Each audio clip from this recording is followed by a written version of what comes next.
You got anything else on the on the murmuring or anything like that? No, just don't do it. That's right.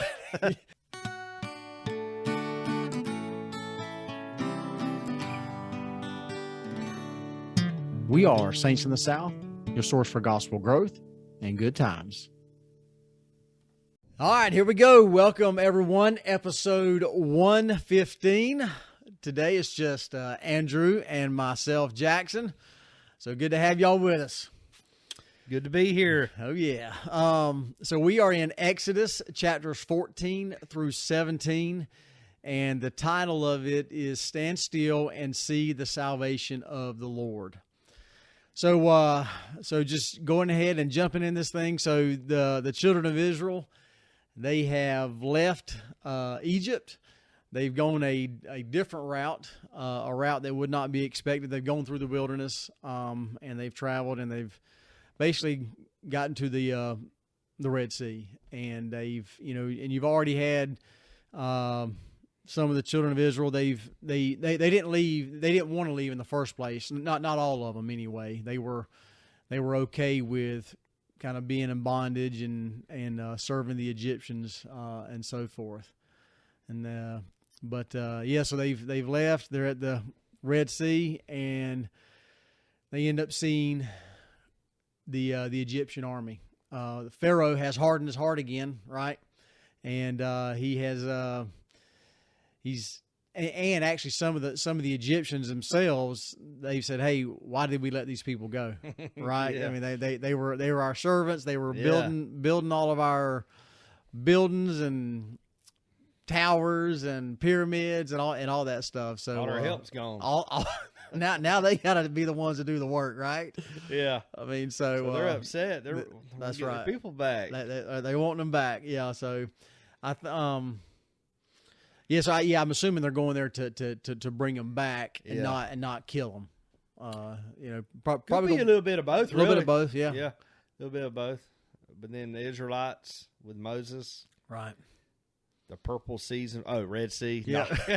Red Sea. Just catch and see if you're listening. That's right. So so what happens? Yeah. So they're there at the Red Sea, and then the children of Israel they see the Egyptian army coming, and it's the entire army: chariots, horses, soldiers, and everything. And they're equipped. So the children of Israel might be strong people, but they couldn't stand against the Pharaoh and all that steel and all that equipment they were harnessed with. So yeah, they had a legitimate army. Yeah, so they knew if they were one-on-one or I say one-on-one, group against group, fist against a steel, didn't stand a chance. Yeah, that's right. Yeah, didn't stand a chance. Yeah, that steel cut that hand off. That's right. Yeah. So behind them was the army, in front of them was the Red Sea. Right. And they one of the many miracles that we've when we hear of miracles, I would say this is definitely the top 5 that comes to my mind when I hear of miracles in the scriptures. That's right. In the Yeah, Bible. that's right. So what happened? I guess first of all, people they started telling Moses, they were saying, "See, we should have never left Egypt. We knew this was going to happen. We're basically going to die here in the wilderness for no reason. We've left. Here's the army. They're about to slay us. And what good has this done?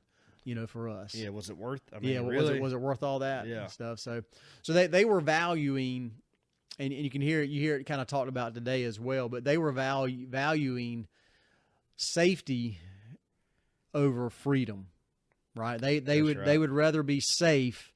Rather, have a home to stay in and be willing to be someone else's servants, rather than be free and have that many more opportunities, I guess, and so forth. So, and applying it and likening it to our day, absolutely. That's I think we you can apply that in your personal life. For sure. You talk about jobs and things like that. You've got the safety and comfort of having a steady income. Yeah. Right, but you may not be as free to go about and do the things that you want to do, with you and your family. So, but that's a whole other topic for another day for sure. So Moses, with his faith, he was the leader, right? Yep. And then he stretches forth his hand, and the east wind. All of a sudden, the river divides, right? Right. And they cross it. They absolutely cross the Red Sea there. It's interesting to me that, you know, these lots of them are complaining. I'm sure not all of them are complaining. Yeah. You know, but there are just kind of like we see today. You know, there's people that are, you know, go and do, right. First Nephi 3:7. I will go and do, right. The Lord's going to provide a way. I'm sure there are those in that group as well. But also there are those that are like, no, this isn't possible. But what's interesting is that not too long ago, Moses was in this same kind of predicament when the Lord called him. That, hey, I need you to be the leader, the rescuer of the children of Israel. You got to go back to Egypt. And he was like, there's no way I can do this. You know, I don't want to do it, and I can't do it, you know. And so the Lord has to show him these several different signs and miracles and things like that to really kind of convince him. And even after he saw some of those, he was still not really convinced. But eventually his faith and everything ends up kind of overtaken. And this is where the children of Israel here they begin this process of being caught in a tough situation and kind of complaining and wondering and everything and not knowing. It makes me think about being a parent. Yeah. You know, we've had experiences as parents. You know, we're, you know, have in our 40s now and so forth, and have had several different things, you know, faith promoting experiences and everything. And as our children are growing, it's our responsibility to help them build their foundation for them eventually to get out and be on their own and so forth. So this is kind of the role that Moses is playing for the children of Israel here.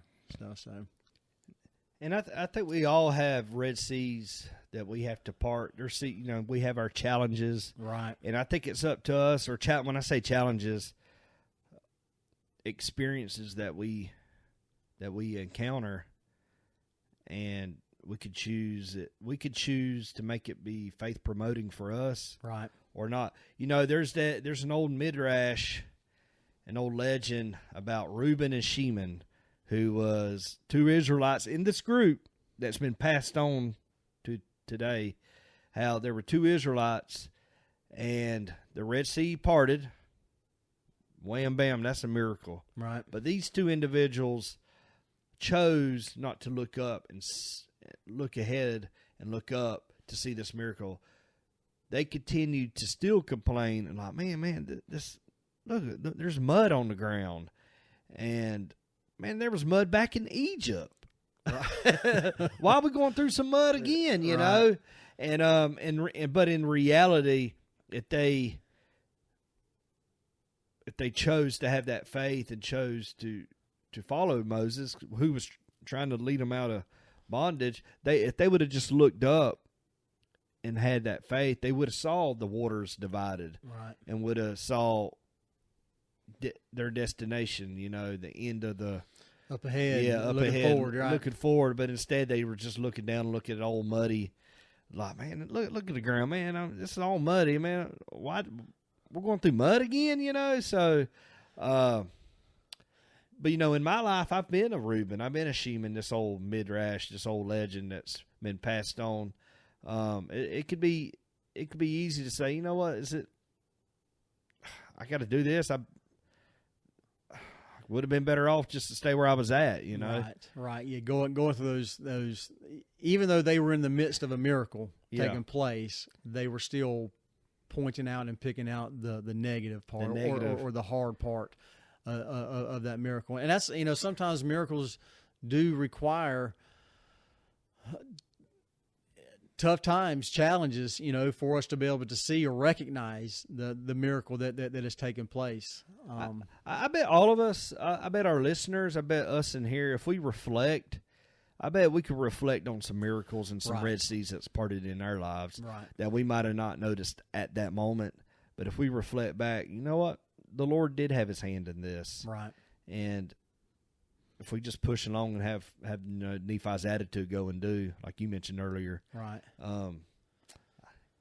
I think we won't notice that our feet's getting mud, getting all. That's right. Up. Yeah, it won't make any difference to us. Yeah, and but man, they crossed it as soon as they all went through. Yep. What happened? Well, Moses tells the Red Sea to close back down, and all the Egyptians and their army they end up drowning. Yeah, drowning.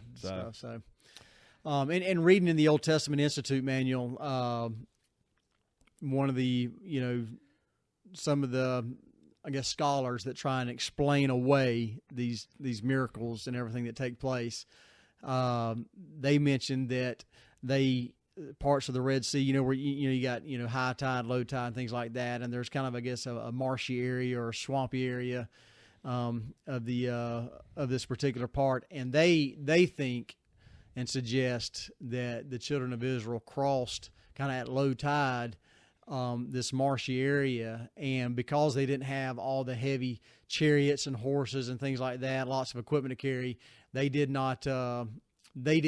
get stuck in the marshes. Basically, they didn't have all that weight. That's right. And so when the Egyptians come through, they end up getting stuck and bogged down, and then the high tide comes in and ends up drowning the Egyptian army and everything and stuff. So, but that's I don't know. I think it's interesting. They try and explain away these science gets involved. That's right. Yeah, explain away the miracles and everything. When the scriptures clearly state that there were basically two walls of water on each side being held back. Yeah. And everything. Interesting. Yeah. Interesting. Yeah, but so they make it out on the other side and lived happily ever after. Happily ever after. That's right. Yep. With no complaints at all. But we know that's not the case. What'd they go? 3 days? They went 3 days, went traveling, and they didn't have any water. And again began to complain again and stuff, and found some water though real quick. I mean, not real quick, but it was bitter, right? Bitter. That's right. Yep. Yeah. And then they some salt water, I guess. Yeah, that's all what they had. Yeah. And Moses. Again, they got some water, but it don't taste good, so they start complaining about that too. No, you drink too much salt water to kill you. But yeah, I think Moses he was told by the Lord to grab this tree or something. I don't know how big this tree was, but anyway, to throw it into the water, and it turned it sweet. I got you. And they were able to drink that and so forth. So. A lot of these stories, especially in the Old Testament, not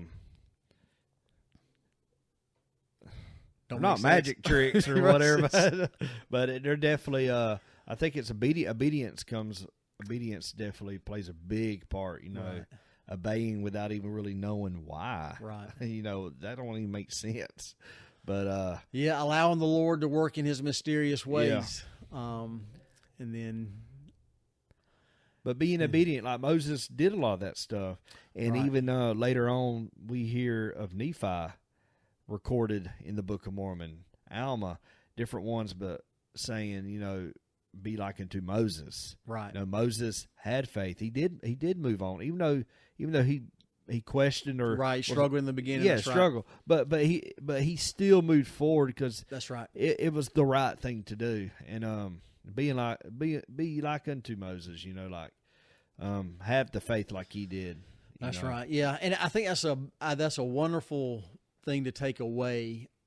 Again, we see these prophets, we read about them, and we always talk about these great things that they did, right? And we rarely talk about their struggles, or their past, or what they had to go through from. Moses, getting into fights and ended up killing an Egyptian and things like that, leaving, going, living in another land for a while, and I'm sure living a happy life, right? And then all of a sudden Moses, he's called to go back, and he's like, I don't want to do that. I can't do that, and so forth. So seeing these struggles and making them real, it helps me, move forward in my life. So these are humans, mortals, just like you and me. For sure. Yeah, it definitely gives me hope. Yeah, gives me hope. these were real people that had real struggles. Right. I'm trying to liken it to my life, Yep.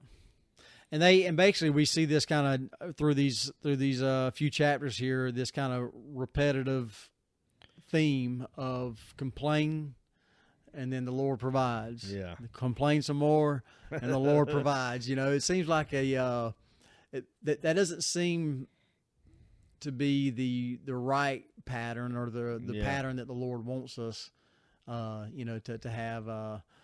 Just that sounds like you think about our kids. If all they're doing is complaining, and then we just give in to them every time and give them, you're not doing them any good, right? Yeah. Which probably is why it added to how long the children of Israel wandered in the 40 years, and wow. I've never thought about this before, but they wandered in the wilderness for 40 years, and there may be some commentary later on or whatever on this, but I just think about them basically not learning their lesson. Yeah. Not learning from their experiences, not learning from the miracles that are taking place.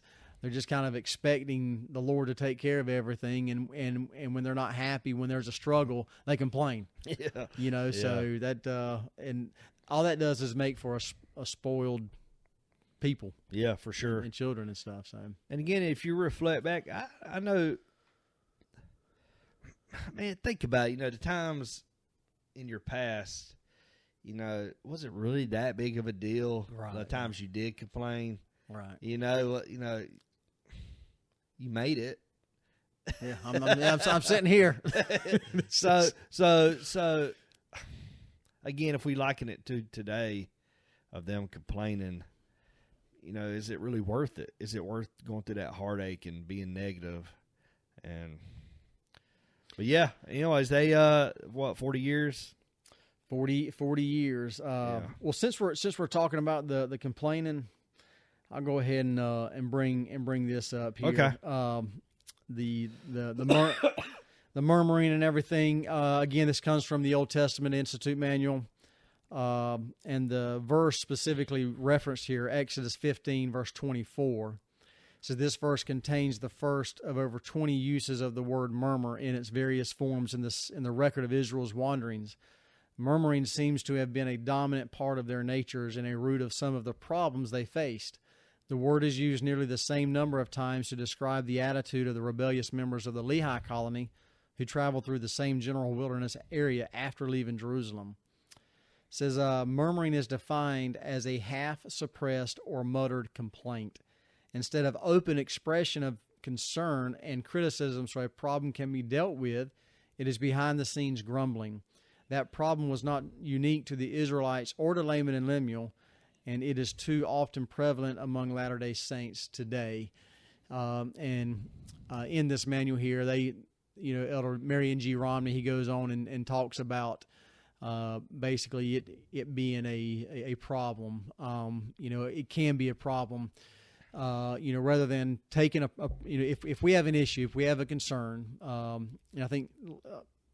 Well, we just posted a video on defending our beliefs, right? Yeah. And you specifically brought up the idea of what happens when a state presidency sends out a certain direction for the stake as a people, and some of those people don't like that direction, right? So what's the response? Well, they start talking to their member neighbors there, and saying, I don't like this, I don't like that. And so it creates kind of negative effects throughout.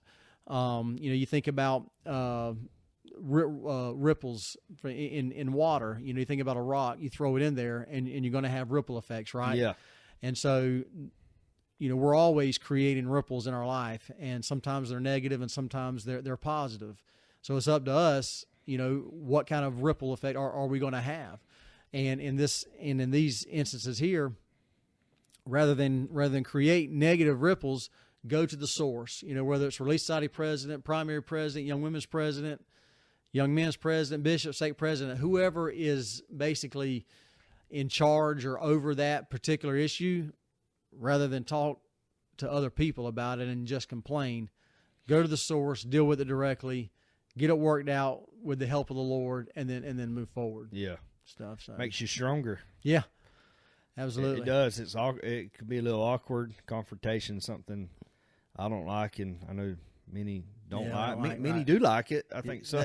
I think some people seek after it. That's some right. seek after it. I do think it makes you stronger if you're tense, right? Yeah. And yeah, for sure. So. Yeah.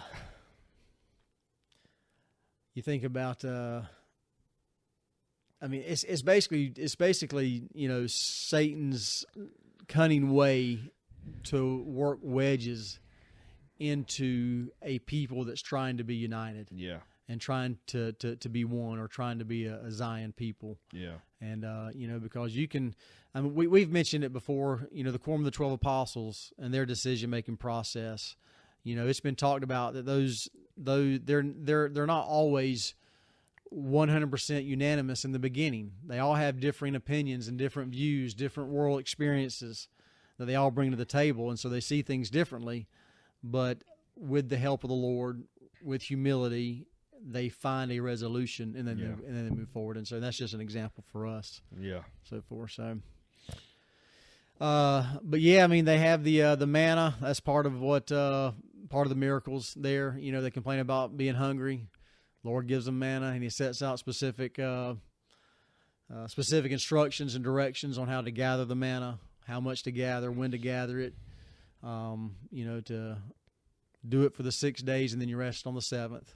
This is the beginning of the law of Moses, right? And the Lord's going to see how obedient the people are going to be. How exact are they going to be? So yeah, this is actually the beginning of it. We'll learn. Well, we're going to hear about it for a while now, law of Moses. Right. But we heard when Jesus came, He fulfilled the law of Moses. Well, this is the beginning of it, right? Right. The exactness, like you said, and how yeah. I mean, I'm learning it right now. Right. Yeah. Law of Moses is something I remember reading the New Testament. Every jot was jot, or whatever, however the title, whatever.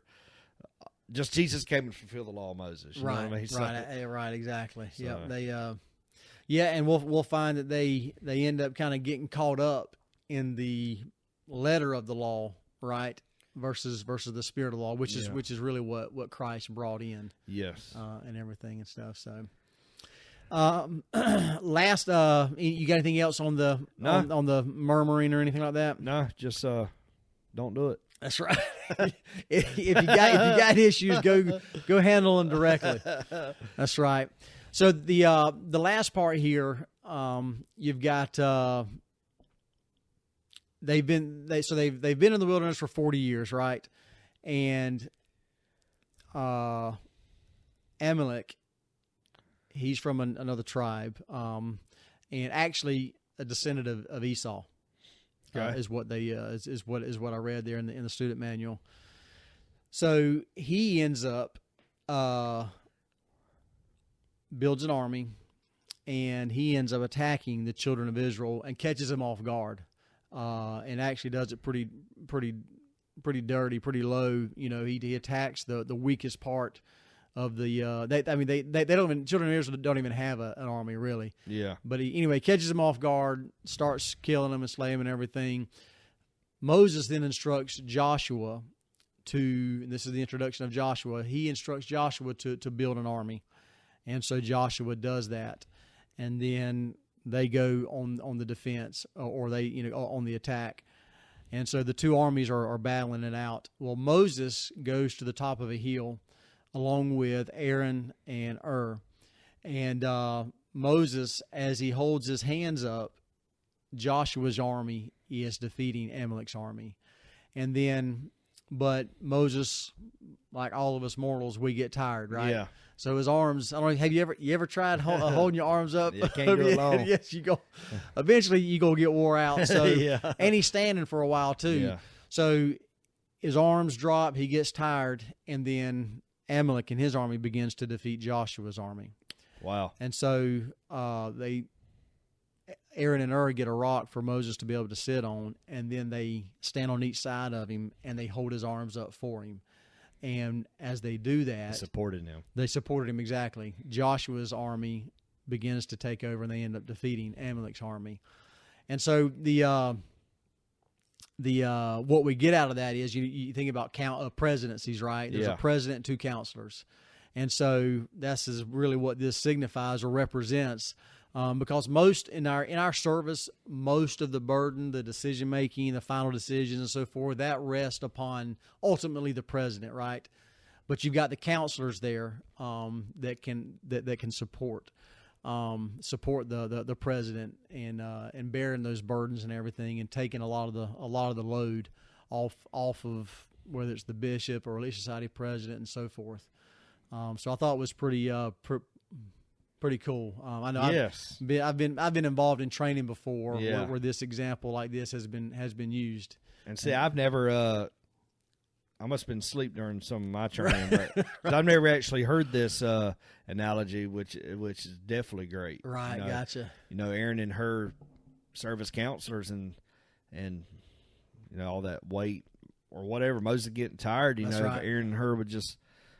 Aaron and her. I think it's pronounced okay. Maybe I don't know. It's her. It's HUR. So however they pronounce it. Aaron supported Moses and supported his decision and right. whatever that meant, having his hands up. It definitely meant. It took 3 of them. Right. To complete to fight the battle. That's right. That's right. 3 of them, you know. So, and that's a wonderful example that the bishop or the president, they can't do it on their own. No, definitely right? need that support. Need the support. To march on. So that's right. Absolutely. That's cool though. No, I love that analogy. That's I don't know where it was, in a Sunday school setting or something somewhere where I ended up. I was teaching the youth, and so I actually believe it was who's Elder Hatcher right now, but Jacob Hatcher. I believe I used him. Okay, but I put 2 hymn books and one in each hand, and so I asked him to sit there with his arms outstretched and to hold him as long as he could. Cool. And cool. so anyway, eventually those hymn books. They get heavy quick. So eventually his arms start going down. And then when that happened, I ended up calling up 2 other individuals. That's cool. I said, now hold Jacob's arms for him. Yeah. Right. And so anyway, she just gave the analogy, and that support doesn't just apply to presidencies, right? I mean, it implies in all aspects of life. You think about, parents, parents or ministering, a team, ministering brothers and sisters. I like that with team and sports and things like that. There's, rarely do people gain success and have success on their own. Yeah, they might get highlights or the spotlight, but that's right. But overall, that winning, that lone wolf mentality is more of a fairy tale, to be able to be out there on your own and be highly successful and so forth. So you need support from need the wind beneath the wings. That's right. So man, that's pretty cool. Yep. Good analogy. Thanks for sharing. Well, there you go. You got anything else? No, just we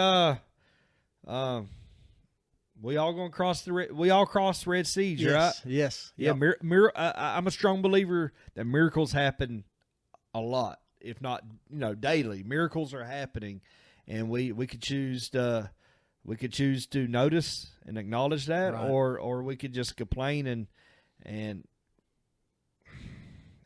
not recognize those not miracles that are taking place. Yeah, I don't. If we're not looking for them, if we don't sit back, I think you mentioned earlier about reflecting and looking back. Yeah, they're definitely a lot easier to see when you look back and everything. It's hard to recognize it. It is and so that helps me maybe give a little bit of slack to the children of Israel. Yeah.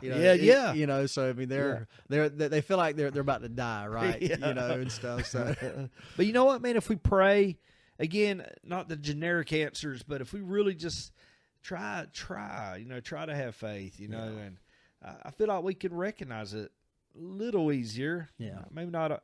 hindsight's 2020. Right. It definitely is. But they are in front of us. I really, looking back in my life, I definitely see the hand of the Lord, and I think I would have been happier, and I definitely would have been happier if I didn't complain. Right. When I did. And trying to look for those miracles with the hand of the Lord in there. So I had to remember this podcast. There you go. Remember as I move forward. Put it on repeat.